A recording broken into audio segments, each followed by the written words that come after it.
One final piece to add on that I didn't talk about. This here goes on the end where the lock cylinder is on the other side, and it basically spins. It's held on with a C-clip. And I put some lithium grease inside on the end so that everything is nice and smooth.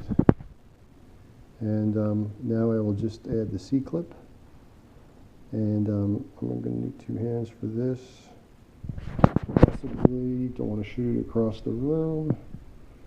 Should be able to just get it with the needle nose pliers. Just like that.